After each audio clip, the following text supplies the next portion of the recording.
Hello and good morning, everyone. It's Wednesday, February 18th. I'm Sam, a grateful alcoholic, and I have a story coming up for you in a moment.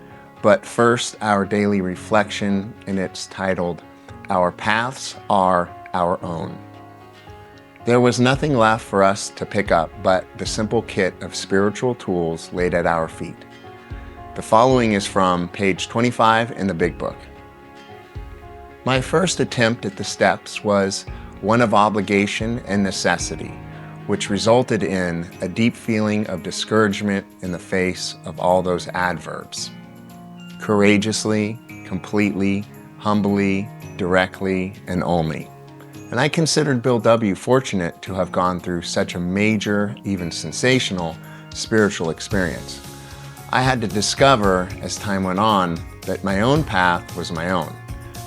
After a few 24 hours in the AA fellowship, thanks especially to the sharing of members in the meetings, I understood that everyone gradually finds his or her own pace in moving through the steps. Through progressive means, I try to live according to these suggested principles. As a result of these steps, I can say today that my attitude towards life, people, and towards anything having to do with God has been transformed and improved. Wonderful reflection today about us all having our own path.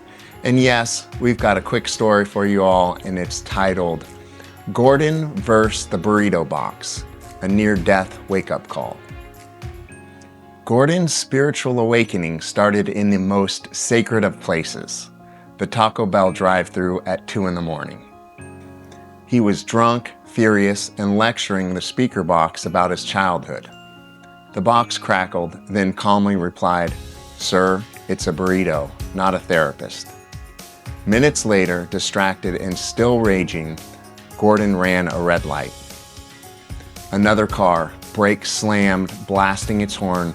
Somebody swerved, somehow missed him by inches. Rewind. As he realized he was running this red light, he looked over into the oncoming headlights. He thought for sure that was it. That sick, shocked feeling of almost losing everything. Now he's on the side of the road, sobered a moment from the adrenaline. He realized his life was basically that intersection. A collision somehow avoided. One more time. Call it pure dumb luck.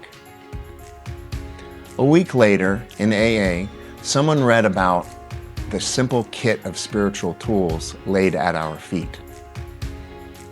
Gordon rolled his eyes. Tools? Cute. He needed a full rebuild.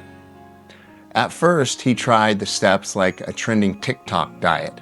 Fast, dramatic, all or nothing, and he immediately burned out. He envied the big, booming spiritual experiences he'd heard about.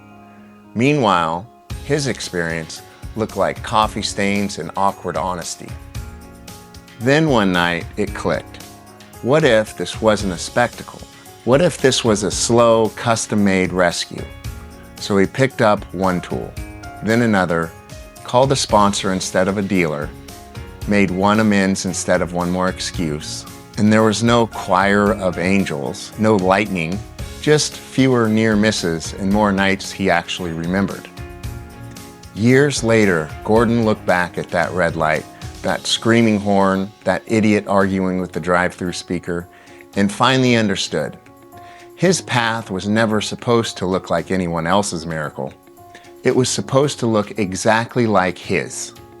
A loud, reckless life, slowly learning to reach down, pick up the tools at his feet, and build. A soul that no longer needed a collision to finally wake up. And with that, thank you for sharing a warm cup of reflection and a story with me. I hope you enjoyed this episode. I love you all and hope to see you again tomorrow morning.